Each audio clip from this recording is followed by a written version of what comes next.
ఎందుకంత భయపడతారు ఆగరాది?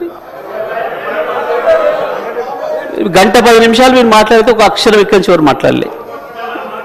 ఆగమాగం కాకుండా మొదలే కాకపోయా, ఎందుకు ఆగమవుతారు అప్పుడే? అయ్యో మొదలే కాకపోయా ఊరే ఇంకా ఉంది కదా. అధ్యక్ష, ఒక గవర్నర్ గారి గురించి మేము విన్నాం. సరే, పార్టీ ఏదున్నా ఎట్లా ఉన్నా గతంలో వారిది ఒక మంచి మనిషి అని, ఒక ఇంటిగ్రిటీ ఉన్న వ్యక్తి అని, గొప్ప చదువుకున్న వ్యక్తి అని. కానీ పాపం వారితోని 36 నిమిషాల్లోనే 360 అవాస్తవాల్ని మాట్లాడొచ్చారు. 36 నిమిషాల్లోనే 36 15 నెలల వాళ్ళ ఫలితనాన్ని 15 నెలల్లో వాళ్ళు చేసిన పనికి 36 నిమిషాల్లో 360 అబద్ధాలు, అవాస్తవాలు. నిజంగా కూడా పాపం గవర్నర్ గారు మనసు ఎంత గింజుకుందో వాళ్ళు చదవటానికి.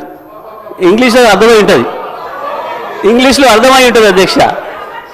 నాకు తెలిసి మనస్ఫూర్తిగా చదవలేదు, గవర్నర్ గారు కూడా మనస్ఫూర్తిగా చదివి ఉండదు అధ్యక్ష. అది నాకు తెలిసి ఎట్టి బస్సులో గవర్నర్ గారు మనసుతో మాత్రం చదవలేదు అధ్యక్ష. పాపం చాలా మెకానికల్గా చదివి ఎప్పుడు వెళ్ళిపోవడం అన్నట్టునే పోయారు పాపం అధ్యక్ష. సరే, ఇది ఒకవైపు అధ్యక్ష. అధ్యక్ష, నేను చదివిన మిత్రులతో మాట్లాడుతున్నా, దీన్ని ఎక్కడ మొదలు పెట్టాలి, ఎక్కడికి పోవాలి, ఇది నేను ఆలోచన చేస్తూ ఈ మధ్యకాలంలో నేను రైతుగా జరుగుతున్న పరిణామాలు, వ్యవసాయ రంగంలో వస్తున్న పరిస్థితులు, ఎండిపోతున్న పంట పొలాలు, ఎక్కువ తిరుగుతున్నా కాబట్టి అక్కడ రైతుల దగ్గరికి వెళ్తున్నా, రైతులతోనే ఉంటున్నా కాబట్టి ఆ రైతుల్ని కలిసి మధ్యకాలంలో ఎక్కువ మాట్లాడొచ్చున్నామని కాబట్టి ఒక్కసారి అదే రైతులతో ఒకసారి మాట్లాడి చూద్దాం. అయా, రాష్ట్ర ప్రభుత్వం గవర్నర్ గారి చేత ఈ రకంగా మాట్లాడించింది ఇవాళ. సరే, నేను వచ్చిన ప్రతిసారి మీరు నీళ్ళ గురించి కొట్లాడండి సార్, జర అసెంబ్లీలో మాట్లాడండి సార్ అని అడుగుతున్నారు. నాకు అవకాశం వస్తే మాట్లాడతా అని చెప్పిన, ఇక్కడ మరి స్పీకర్ గారు ఇస్తే కదా మాట్లాడాల్సింది మేమని. సరే, నా అదృష్టం కొద్దీ మా అధ్యక్షుల వారు, మా నాయకులు కేసీఆర్ గారు దీనిపైన నన్నే మాట్లాడమని చెప్పారు. ధన్యవాదాలు వారికి. మీ ముఖ్యమంత్రి కంటే దూరంగా ఏం లేడు. రెండు కామెంట్స్ బంద్ చేయండి. ఇక మీ ముఖ్యమంత్రి కంటే దగ్గరనే ఉన్నాడు.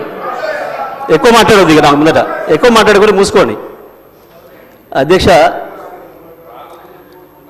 మాట్లాడితే ఆ రైతులకే వినిపిద్దాం ఈ విషయం కూడా అని మొత్తం సభ వినిపించిన అధ్యక్ష తెలుగులో ఫోన్లోనే. నేను మనం పోయినప్పుడు ఒక తండ పోతుంటే ఇటువైపు మళ్ళీ పెద్ద మట్టి గుట్టలు కనబడుతున్నాయి.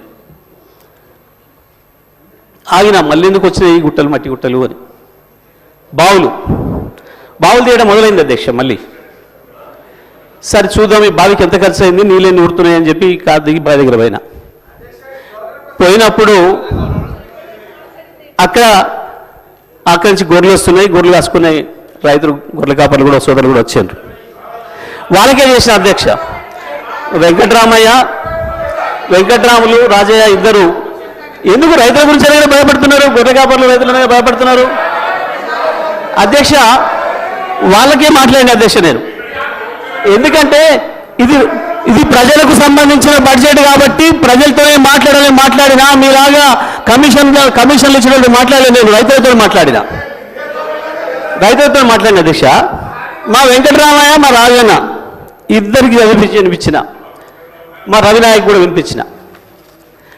వినిపించి ఇది ఏం మాట్లాడలేదు, దీని మీద నేను ఎట్లా అనిపిస్తుంది అని అడిగిన. ఇలా మీకు అర్థం కాదే ఉంది సార్. దీంట్లో మా ఊర్లే వెంకటయ్య అని ఉండే, ఆయన ఊర్లో ఏతుల వెంకటయ్య కూడా అందరూ ఆన్ కథ ఉంది ఇలా అన్నారు. ఏం కథ అని అడిగిన. ఏ లేదయ్యా, ఒకరోజు పొద్దున్నే ఆయన భార్య సర్పంచ్ కాడికి వచ్చింది. ఆయన భార్య సర్పంచ్ కాడికి వచ్చి కంప్లైంట్ చేసింది, మా వెంకటయ్య నన్ను కొట్టిండు, జర పిలిపించి మాట్లాడమని చెప్తే ఆయన పిలిపించిండు పెద్ద మనిషి. ఎందుకు కొట్టి ఏం సంగతి అని అడిగితే,